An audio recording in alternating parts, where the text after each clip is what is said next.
What's up, everybody? So today I was just a little bit curious, and I remembered that, for those of you who know me, I used to have a 2015 Audi S4, the B8.5 S4, and unfortunately Hurricane Ian totaled that one out, so no longer with me anymore. But now we have a B8.5 S4. And before I let the insurance company take away the S5, I went ahead and took off the cold air intake it had. And so curiosity got me thinking, and I was like, well, I'd like to put it on the other one, but I'm not sure if it's going to fit, because I'm not sure if the intake hose will fit. The stock intake hose will fit that new filter. So came out here, decided to just start taking it apart. And I quickly ran a little test, tried to throw that on there, and it does indeed fit with the stock inlet. So I am going to go clean this thing up. It's very dirty, it's been sitting for a long time, so we're gonna clean it up. Ow, just cut myself. It's rough. It's not a brand new intake, but yeah, we're gonna clean it up. I think I got some intake oil sitting around, so we'll get it lubricated and throw it on, and get rid of this stock piece of junk, which is also very dirty. So let's do it.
Okay, so we cleaned it up. Now we just have to wait for that filter to dry off and then we can oil it up. But since we got time, figured may as well introduce the rest of the crew, since you know, I am pretty new to this whole YouTube thing, and most of you guys out there probably have no idea who I am or what cars I have or am interested in. So right here we have the 2013 BMW 550i xDrive, the 2021 Tesla Model S Plaid, one of my faves, the 02 X5 4.6 IS, and last but not least, the 8 Series. So this is a 1994 840 Ci. Comes with a naturally aspirated 4-liter V8. It's got the pop-up and down headlights.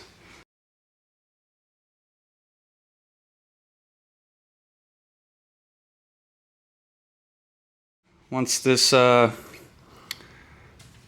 intake filter is done cooling down, drying off, we're going to go ahead and apply the filter oil. This is not a K&N filter, but the oil still works for it. So once that's all dry, we'll get back to it. All right. Okay, so oil filter. The intake filter is now oiled up, and we're just gonna, it says to let that sit for about 20 minutes. So 20 minutes, we'll be back to install it. Oh, and also guys, I'll be doing other videos on all these other cars, more in-depth reviews and new mods, stuff like that. I'm actually going to be opening up a shop here soon, and we'll be offering custom work for anybody, so stay tuned for that. But stick around and we'll get this filter on. Alright, we're back. It's been 20 minutes. It's actually been 30 minutes, so this should definitely be good to go. Let's go ahead and put it in.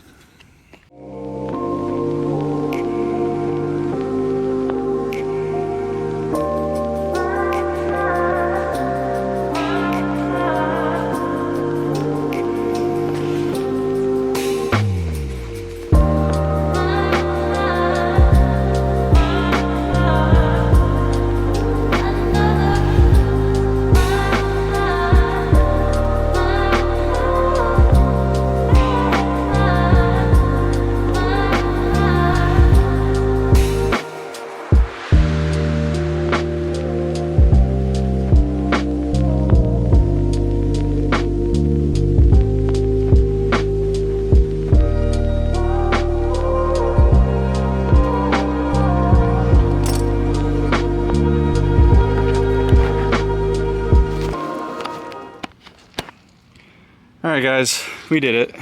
It's on. Kind of just had to MacGyver it a little bit with these clamps, because this clamp is for the stock inlet, and it had two clamps, one to clamp it tight to the filter here, and then another one to clamp it tight to this, but kind of went inside of this one, and so I just kind of overlapped it a little bit so that it's clamping on the outside of this and on that one, keeping it a little bit more snug, but everything seems pretty tight. Last thing left to do is to see if this made any sort of difference.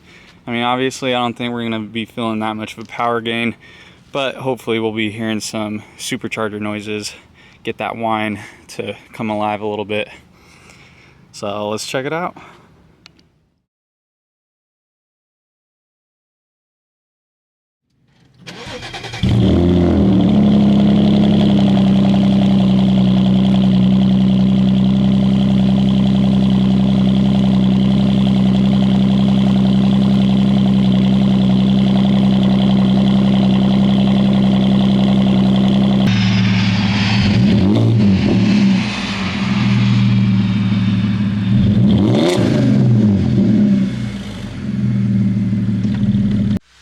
Alright, that's it for this video. If you guys liked it, please like, subscribe, follow, share, whatever you gotta do, and we'll make some more content as we progress. So stick around. Alright, see ya.